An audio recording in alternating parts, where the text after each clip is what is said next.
Grantland Johnson, Secretary, California Health and Human Services Agency. Hello.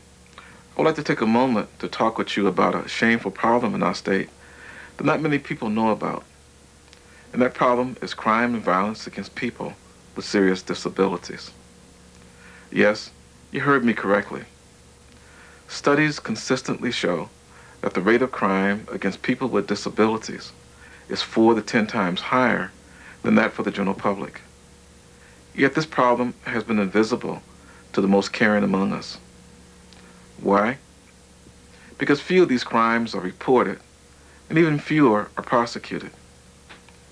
In response to the growing awareness of this problem in California and the need for intervention, Governor Davis established the Crime Victims with Disabilities Initiative and placed it in the California Health and Human Services Agency. The Crime Victims with Disabilities Initiative is the first statewide program in the country to address this problem, placing California at the forefront of this issue. We can be proud of that.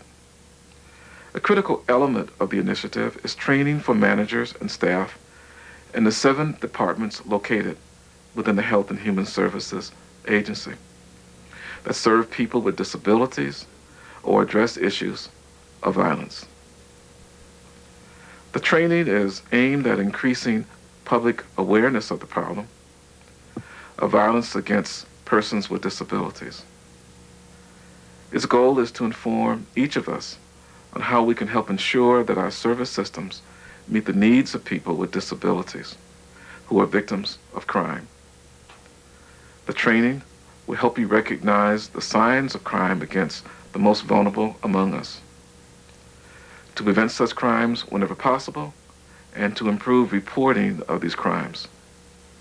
And it will better enable us to work with the criminal justice system to ensure access to justice for disabled victims.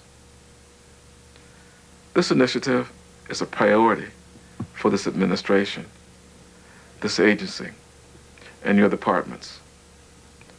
Through increased knowledge, each one of us can make a difference in the lives of people with substantial disabilities. Thank you for participating in this important training. Department of Rehabilitation. Dr. Catherine Campisi, Director, California Department of Rehabilitation. Hello. As the Director of the Department of Rehabilitation, I'm pleased to join Secretary Grantland Johnson and welcome you to this training on crime victims with disabilities. This is an important training for staff of the Department of Rehabilitation. The purpose of the training is to help you gain the skills and knowledge both to empower our consumers to report crimes when they may occur against them, and also for you to be able to complete the required reports if in your direct contact with consumers there is suspicion of neglect or crimes against those persons. As Secretary Johnson explained in his introduction, it's a sad fact that crimes against persons with disabilities occur far more than those against persons without disabilities. And when they do occur, they are less likely to be reported and perpetrators are less likely to be prosecuted. One of the primary goals of this initiative is to increase partnerships with public and private stakeholders to increase our effort to address crimes against persons with disabilities. As you know, the working in partnerships, both with our consumers and other stakeholders, is a fundamental mission of the Department of Rehabilitation. We hope that by working in partnership and developing the skills and knowledge among our own staff, that we will be able to increase reporting of crimes against persons with disabilities when they occur, increase appropriate reporting, and increase bringing perpetrators to justice when crimes do occur. Obviously, our overall long-term goal is to decrease the amount of crime against persons with disabilities. We ask you to pay close attention to the material presented in this training, and we hope that it will help us collectively increase the civil rights of our consumers with disabilities, thereby increasing their ability to live independently, work in their communities, and have equal rights as other citizens. Thank you. The following program will give you information about providing services to crime victims with disabilities and the Crime Victims with Disabilities Initiative, also known as CVDI. In this video, you will learn about the nature and scope of crimes against people with disabilities, learn about California's response to the serious problem of crime victims with disabilities, understand mandated reporting of suspected abuse, understand the importance of identifying and referring crime victims, and enhance your interviewing skills. The nature and scope of crimes against people with disabilities. Dan Sorensen, CVDI Program Coordinator, California Department of Mental Health. I've been working, as mentioned, 30 years in the field of civil rights for people with disabilities. It's only been the last 13, 14 years that I discovered that there was a problem with a very high crime rate against people with disabilities. And when I came on my first research article on this, I didn't believe it. And I didn't believe it because I felt that if this was true, we, the people in the civil rights movement, would have known of this. How could this be happening without us being aware of it? And so I read my second article and then my third article, and I was forced to conclude that we had been asleep at the switch, that the civil rights movement for people with disabilities had overlooked a very powerful reality, and that is there is an epidemic of violent crime against people with disabilities, and there is a systematic denial of equal access to justice for people with disabilities. But the rate of crime is 4 to 10 times higher than it is against people without disabilities. There is a very important piece of research that is in publication today by Linda Teplin out of Northwestern. And she looked at a randomly selected group of 1,000 mental health clients. And what she discovered was that the rate of violent crime against this population was 9.4 times higher than it was against the general population. And she's comparing the National Crime Victim Survey data using the same instrument with this random population. This is a very powerful study, and it's very consistent with an earlier study that was done in Los Angeles 10 years before that also found 9.4 times higher rate of violent crime. And in some of these crimes, for instance, rape, the rate was truly frightening. 28 times higher rate of rape for mental health clients than for the general population. From a study in '86 that found sexual abuse incidents were almost 4 times as high as common in institutional populations of people with disabilities than in people with disabilities in the community. What we're finding is that institutional environments are dangerous places, that they tend to produce higher rates of crime. Sopsey and Doe have concluded in one of their studies that the risk increased by 78% if you're in contact with the service system for people with disabilities. In other words, if you have two people with similar disabilities, one is not receiving services and the other is receiving services, the risk is 78% higher for the person receiving services for victimization. In general, in our society, the National Crime Victim Survey indicates that about 1/3 of all crime committed in this country is violent crime, and about 2/3 are property crime. For mental health clients, in the Teplin study, it comes out that 2/3 of all crime committed against people with disabilities are violent crimes, and 1/3 property crimes.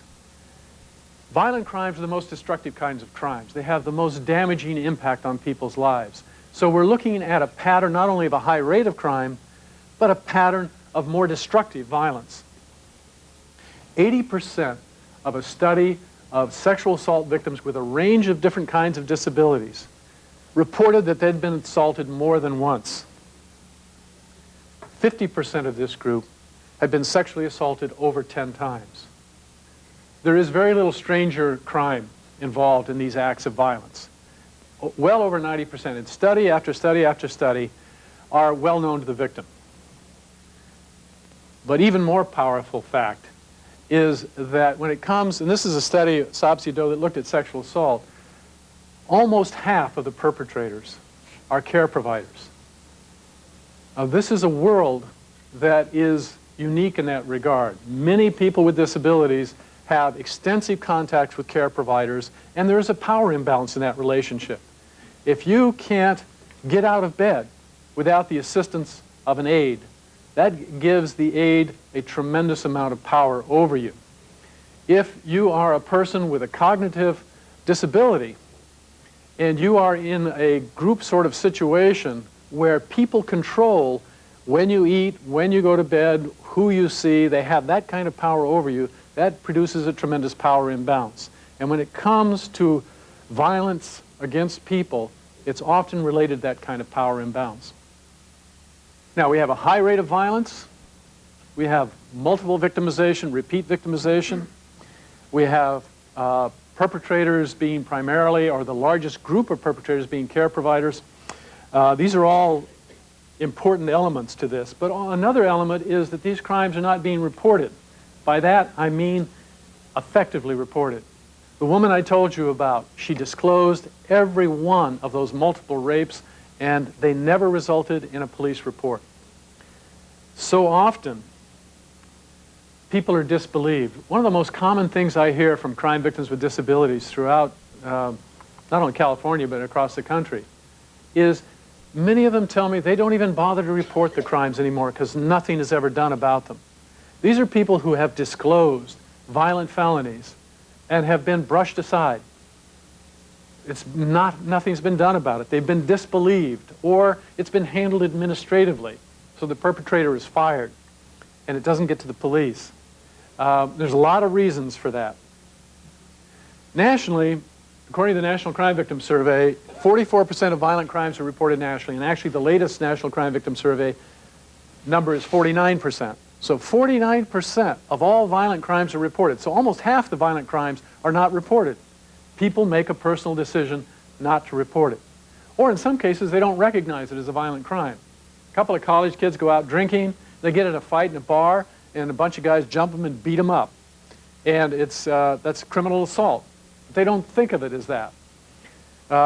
Or a person with a cognitive disability, an Alzheimer's person, or a person with an intellectual disability, or a stroke victim, or a person with a traumatic brain injury, is sexually exploited.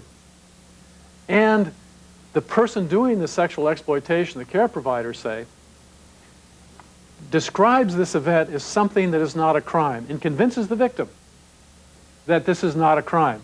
So a lot of folks don't understand what their rights are and what they can and don't have to permit. There is a failure of the criminal justice system to make itself accessible to people with disabilities. And we treat this as a fundamental civil rights issue. I know Grantland Johnson believes very strongly that this is a civil rights issue, that people with disabilities have a fundamental constitutional right for equal protection and equal justice. And when that's denied, it is every bit as profound and as serious as if our public transportation system refused to provide access to people with disabilities. Now, we won't tolerate that.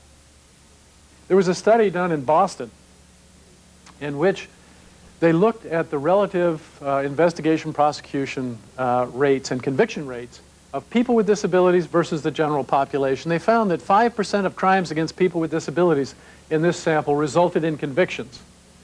Now, what's interesting about this is that these cases came from a preliminary state agency that received reports of crimes against people with disabilities, conducted its own investigation, developed evidence, packaged that evidence, and gave it to local police and prosecutors. So these were all strong cases. These weren't weak cases. Similar crimes in those same communities that involved victims without disabilities had a conviction rate of 70%.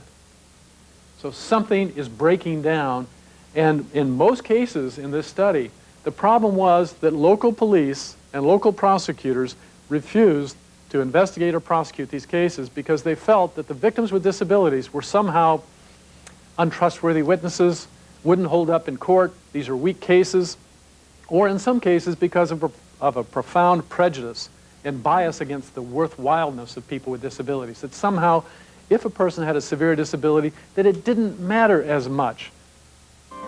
As Secretary Johnson described, California's response to this serious problem is the Crime Victims with Disabilities Initiative. Dave Edwards, CVDI Training Coordinator, California Department of Mental Health. The program is, again, a Health and Human Services Agency initiative that was formed by a multidisciplinary work group in the agency, and it was formed in reaction to increased knowledge that people with disabilities are at an increased risk for crime, that they are less likely to receive justice and have difficulty accessing victim services. The mission of the initiative is to improve the human services and criminal justice systems to more effectively address crime and violence against people with disabilities, and that includes access to victim services as well. In terms of specific goals, the first thing we'd like to do is improve the recognition and reporting of crimes. Next is crime prevention activities, improve access to victim services, build multidisciplinary cooperation with the criminal justice system, and increase public awareness. Part of the goal of the initiative, obviously, is to prevent crime before it happens, and that's where personal safety comes in. We have included personal safety and personal safety planning components in the training that we offer, and we also offer technical assistance on that. So that's something that we're trying to encourage departments to include personal safety in the programs that would be applicable, such as individual treatment plans or individual program plans. This is probably one of the most important aspects of the initiative, is to increase personal safety. What's interesting, in some of the trainings that we've conducted, going through the process of determining what personal safety is and what a personal safety plan would look like, most of us come to the realization that all of us probably have something to learn about personal safety and personal safety planning. So it's something that's useful for anybody, including people with disabilities, and in this circumstance, people with disabilities are a much higher risk of crime. So that's something that we want to stress. In moving towards our goals, the importance of cooperation and collaboration cannot be overstated. In our work, we've worked with many individuals and organizations in developing training. The public information campaign and the grants, the specialist grants, they're really centered on cooperation and collaboration with other multidisciplinary activities. We all need to work together on trying to solve this problem, because it's not just a criminal justice problem and it's not just a human services problem. It's all of our problems. Mandated reporting of suspected abuse. Janine Acosta, Chief of Adult Protective Services Bureau, California Department of Social Services. My role as Chief of the Adult Protective Services Bureau is to oversee the APS program that is administered in the 58 different California counties. The local level staff are the individuals who actually receive the reports 24 hours a day, 7 days a week, and investigate those and provide services to clients. Me and my group, we write the policies, the regulations, interpret statute, and provide technical assistance to the counties, as well as educate the public and do these types of presentations. Each county, as I said, has an APS agency that is charged to help elders, which is defined in statute as somebody aged 65 or older, and dependent adults, which is defined in statute as somebody aged 18 to 64 who has a disability. When these elders and dependent adults are unable to meet their own needs and are victims of abuse, neglect, or exploitation.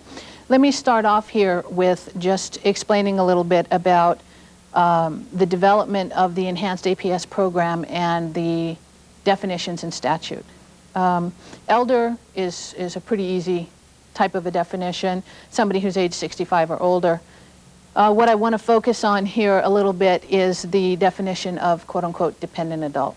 I know that a lot of people find the term dependent adult offensive, myself included, but it is the term that is in statute for the enhanced APS program, and it does somewhat imply that an individual with a disability may be perceived as dependent based upon that disability, and I recognize that that flies in the face of most agencies and support groups and individuals who are fighting for the cause for independence for people with disabilities.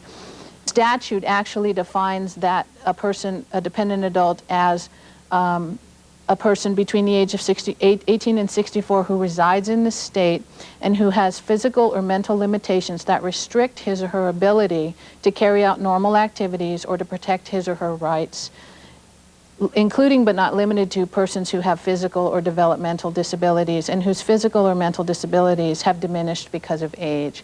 They go further to define it as an individual who's admitted as an inpatient to a 24-hour health facility as defined in statutes. APS staff evaluates abuse cases and arranges for services.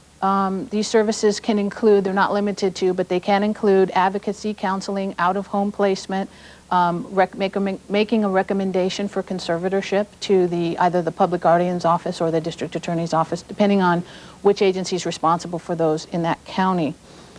They also provide information and referral services, and they educate the public about reporting requirements and responsibilities under the elder and dependent adult reporting abuse laws. Who is eligible for APS services? APS services are available to any elder or dependent adult who needs or wants them. This is a voluntary program. Services are not forced on anybody. The individual who is alleged to have been abused is asked if they want services, and if they so desire, then those services are provided.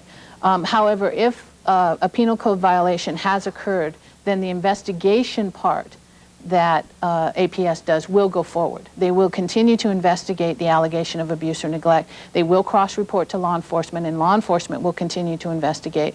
But services are only provided if the individual desires services. The services are temporary in nature. Once the abuse has been resolved and the APS client has been referred to resources in the community, APS closes their case. So by and large, most cases are closed within about 90 days. Their goal is to get out there, find out what the individual needs, provide those services to the individual, connect them with community services, and then close the APS case. Some of those services include in-home supportive services to help the individual remain in their home and get them services in-home, counseling services, Meals on Wheels, Dial-A-Ride, religious and community organizations which provide health, daycare and social activities, and other community resources. Abuse is treatment that results in physical harm, pain, or mental suffering. Abuse may be physical, sexual, financial. It also includes neglect, which includes self-neglect, isolation, abandonment, abduction, or any other treatment that results in physical harm, pain, or mental suffering.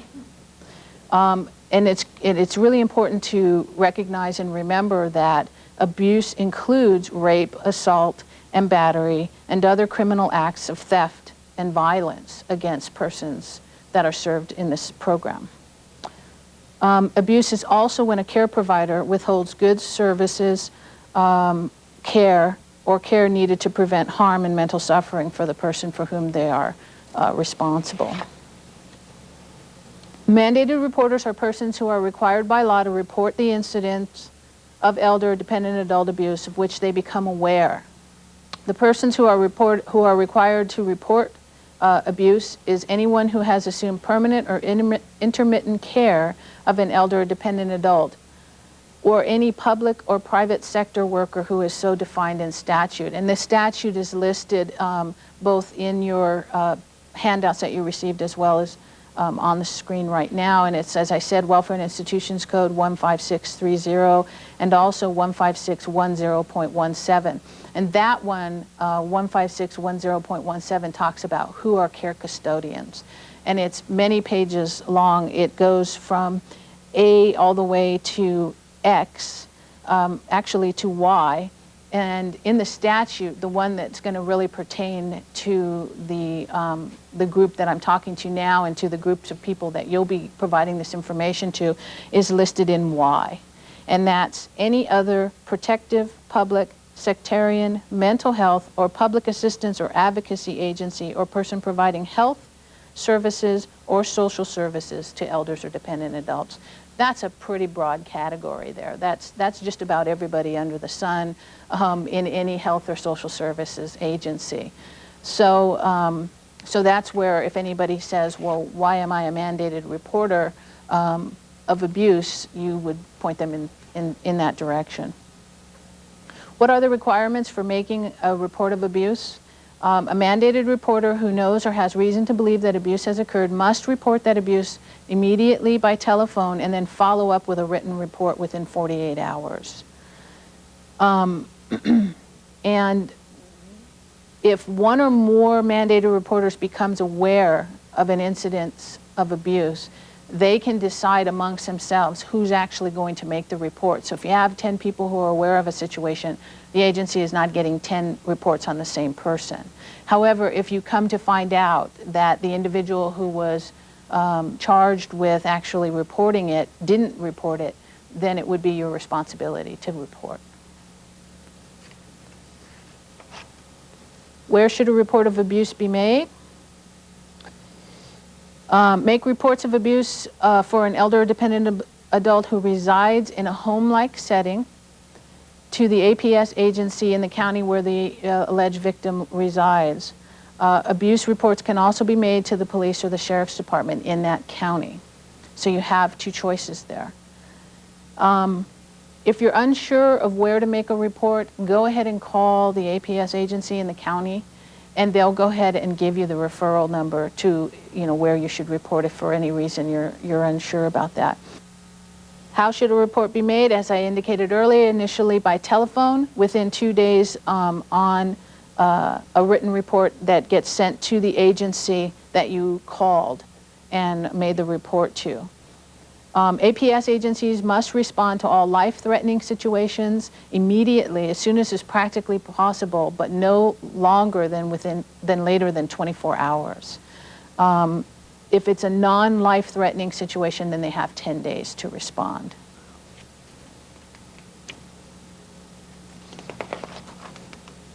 After the initial telephone report, then the written report is made on what is called the SOC 341. This is a state-mandated form, and all reports of abuse or neglect are reported on this form, whether it's to the long-term care ombudsman, to APS, to local law enforcement, wherever that report is being sent. When a written report follows a phone call, that's the form that's used to report. The SOC 341 can be obtained online at the address that's listed there, and I'll just quickly read it. It's www.dss.chwnet.gov. Can also be obtained from the local APS agency, the local long-term care ombudsman, and also from the California Department of Social Services warehouse.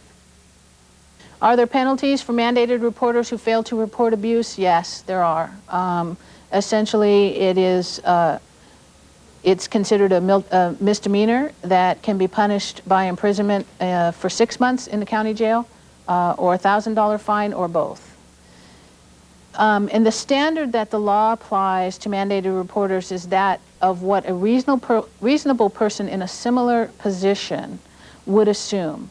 So if a reasonable person in a similar position would assume that this individual is a victim of abuse or neglect, then you're expected to report it. You don't have to verify any information. You don't have to do any investigation of your own or anything like that. It's simply that that individual would just call it in, and the agency that they call it into would be the agency responsible for determining whether in fact anything has happened. So the reporting party doesn't have to take it upon themselves to substantiate any of the allegations that are being made. Each APS agency is mandated in statute to have a multidisciplinary team established. The Department of Rehabilitation staff could become part of that MDT in a particular county and discuss the cases that come from mandated reporting through that agency, or just other cases in general. And definitely, most definitely, that is an avenue to do that. And the multidisciplinary teams in the counties consist of a number of people from a number of different agencies, primarily law enforcement, mental health, and agencies that they deal with on a routine basis, licensing agencies, as well as health professionals, Department of Health, and those types. Another interagency collaboration effort is called what we call FAST, which is Financial Abuse Specialist Teams. Not all counties, they're not mandated to have these, and not all counties have them, but a lot of counties, especially the larger counties, have FAST teams that are specific to identifying financial abuse and talking about financial abuse cases, which is on the rise. It's becoming a huge problem right now in the program. The agencies involved with serving this population are required in statute to cross-report abuse and neglect reports that they receive. So, for example, if a report goes into the Adult Protective Services Agency, they cross-report to law enforcement. So if law enforcement is not called by the mandated reporter or by the alleged victim themselves, they get notified of the situation through the Adult Protective Services Agency. If a law has been broken, a criminal violation has occurred, law enforcement needs to be notified. And the reporting party doesn't have to do that. They only have to make the initial call. So if they call APS, APS will notify law enforcement, and they will work together. The statute allows for law enforcement to accompany APS workers in their investigations and on their visits. If they can't gain access to a house that an individual lives in, law enforcement can get a search warrant and actually come and get APS into the home. So if the alleged abuser is blocking entry, then they can work with law enforcement to get that. The process of reporting suspected abuse or neglect of children is slightly different from reporting abuse of adults. Mandated reporters of child abuse and neglect are defined in the California Penal Code section 11165.7. These include licensed professionals and employees whose duties require direct contact and supervision of children. The report must be made immediately by telephone to law enforcement or Child Protective Services.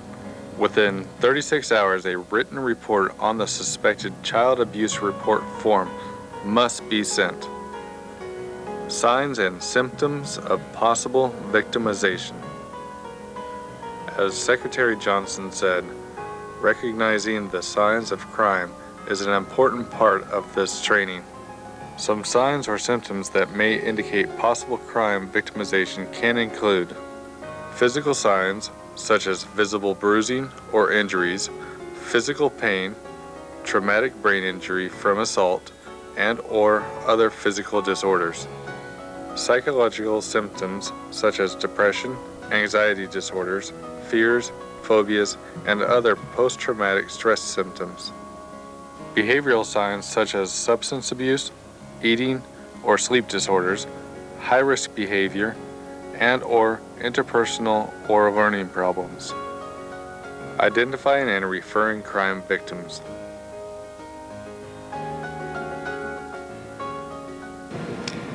My career as a mental health client started when I was about 20, and I was sent to a state hospital. I was suicidal, I was severely depressed, spaced out, numb, bulimic, anorexic, binge drinking, alternately promiscuous and socially isolative. I was a mess, and I had no idea why. I'd come from a middle-class home and had been an honor student 3 years before. At the hospital, they diagnosed me as schizophrenic, catatonic type. And as the diagnosis was wrong, the treatment didn't help either. So I didn't get better. After a while, they got together and reviewed my case, found that I wasn't improving at all, so they decided to keep me longer. So I ended up being there a year and a half with absolutely no improvement. I finally got myself released against medical advice.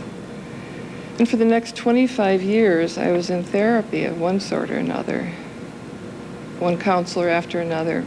I got lots of support, some good information, but I never got better. And in all those years, I could never hold a job. So I was referred to 12-step programs and dealt with the eating disorders and the substance abuse. That helped. I was also referred to Department of Rehabilitation for help with employment, but they couldn't really help me either. So after all that time, a break finally came for me one day when I was talking to my DR counselor.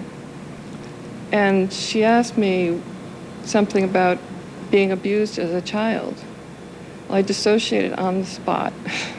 And so when she asked me, would I want to try therapy of some kind, I was pretty cynical about therapy by then. But I followed through because I knew she was onto something. So my work with that psychologist, who's a specialist in treating trauma, I count as the beginning of my real recovery. That kind of therapy can be very hard and slow and scary, but I stayed with it because I was getting better.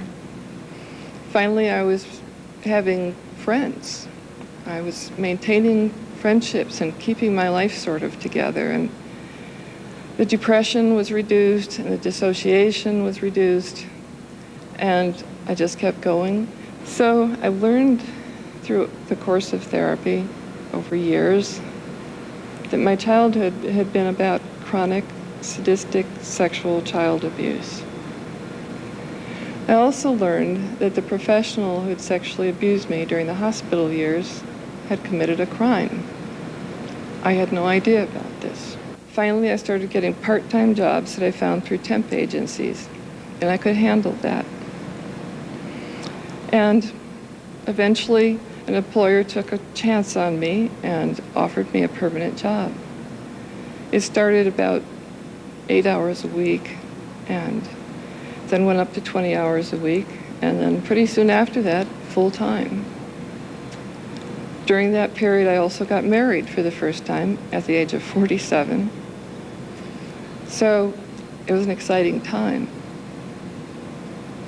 Today, I work full-time as a job developer. I am very, very grateful to the Department of Rehab and that counselor in particular for addressing the issue directly with me. No one ever had before. I'm a different person than I was 10 years ago. I'm not symptom-free, but I have a good life now. Gail made a remarkable recovery from disabilities that developed after victimization as a child. However, children who already have disabilities are at a 3.4 times greater risk for abuse than their peers without disabilities. Some victims have no overt signs or symptoms. It is important to provide consumers with an opportunity to disclose and discuss victimization and to make appropriate referrals. The negative effects of victimization may continue until someone asks the right questions and empowers the person with a disability to become safe. Consumers can apply for funding for counseling through the Victims of Crime program. The following scenario demonstrates interviewing skills that provide information about mandated reporting. Irene, a counselor, is interviewing Stephanie, a consumer with a visual disability. Well, Stephanie, now that we've talked about why you are here, your disability, your work history, employment history, that is, and education, family and economic situation, and your independent living skills, I wanted to mention that I'm required to report any suspected abuse, which means if you are being harmed, I would need to give confidential information to another agency so that they could help you to be safe. I have a brochure for you that explains these requirements and also has suggestions for making a personal safety plan. So that means there's a space for you to fill in phone numbers that you would need to use in case of an emergency. And you can let me know if you'd like to talk about it or any of the information in the brochure. Well, personal safety, I'm not sure what that is. What actually do you mean by that?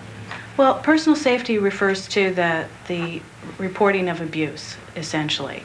And abuse, for instance, can be any situation in where there's physical harm or neglect or sexual harm or financial harm, such as someone taking money from you without your permission. And so the personal safety plan is to help a person know what to do if any of these situations come up. And if I know about a situation like that, then I would need to contact Adult Protective Services by phone. And within 48 hours, I need to send them a written report so that they can get the services that are needed for the person. So is Adult Protective Services something like the police? Well, that's a good question. They are a 24-hour service, but they are not the police. So if there's something going on, does a person have to tell you? Do I have to tell you? No, your decision to share information with me is always your choice. You can share whatever you feel is comfortable to you. It's always voluntary. 3 weeks later. Hi, Irene. Hi, Stephanie. I thought about what you said about the personal safety plan, and I have a question. The last time in the interview, you mentioned about talking and telling people or telling if something's going on, and I really do have a question about something that's been happening to me. Okay. Sally's been taking money from my checking account without my permission, and I don't know what to do about it. Well, I know that you probably told me, Stephanie, but could you remind me who Sally is? Sally? Well, so when I moved here, she's a person that just started helping me around grocery shopping, doing different chores, and she does help me with some of my banking, and she's been taking money from me, and I don't know what to do. In fact, she drove me here today, and I'm afraid if I tell you, and I was afraid to tell you, and she might make a report, and I'm concerned about that since she's my ride. So, Well, I'm glad that you're talking about it with me. And first of all, I'm going to remind you that what happens is that I will make a report to Adult Protective Services. Irene could make a mandated report directly to law enforcement instead of Adult Protective Services. So Sally will not know that the report has been made. And I'll make that report by phone and follow up with a written report with information that you have given me. And then Adult Protective Services will contact you, Stephanie, and they will discuss it with you confidentially so that they can help you if you need other assistance from there. But Sally will not know at this point. well, you know, I know that you gave me that personal safety plan, and I just can't recall where I put it, and I know it said something about putting numbers or whatever on it, and I just wondering if you have maybe another one that I can take with me. I do have another copies for it that you can have, Stephanie. And on the back page is where there is space for you to fill in the people that you want to contact. Personal people that you can call in times of emergency or just to get a ride from or talk to. Okay. So it would be important for you to fill that out and keep it with you.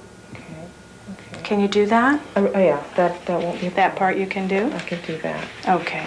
And you also have another choice to make. You have an option now. You can stay with me in the office if you'd like to while I call Adult Protective Services. Or I can call after our meeting is done today. Which do you prefer? I think I'll leave and let you make the phone call without me. Okay, then that's what we'll do. Okay. 2 weeks later. Hi, Irene. How are you? I'm good, Stephanie. How are you? I'm great, thanks. You know, after the last visit, Adult Protective Services came out. They did the investigation, and it was a little scary, a little confusing at first, but they were great. They were wonderful. They helped me get a new assistant, so Sally doesn't work for me anymore. Oh, good. In fact, they've shown me how to use the bus, and so I'm getting around town on my own. I came here today on my own. You came here today. Good. Yes, yes, and I've got established with online banking, so I'm gaining independence. Well, that's great, Stephanie. Thank you for following through on all of that. And I'm really pleased that Adult Protective Services got you what you needed. And I'm ready to write your plan. Are you ready? I am. Let's do it. All right. If law enforcement determines a crime has occurred, Sally may be arrested and prosecuted. Victims of Crime program may assist Stephanie through the criminal justice system. To reduce the high rate of crime against people with disabilities and ensure equal access to justice, it is important to identify crime victims, make appropriate referrals, make mandated reports, help with prevention activities, assist victims to access services, work in collaboration, increase public awareness, and empower people with disabilities to exercise their civil rights to safety and justice. The work you do is essential to meet the goals of the Crime Victims with Disabilities Initiative. State of California Health and Human Services Agency, Crime Victims with Disabilities Initiative. Grantland Johnson, Secretary, California Health and Human Services Agency. Dr. Catherine Campisi, Director, Department of Rehabilitation. This production has been a multidisciplinary collaboration among the California Departments of Developmental Services, Mental Health, Rehabilitation, and Social Services. Copyright 2003, Department of Rehabilitation. All rights reserved.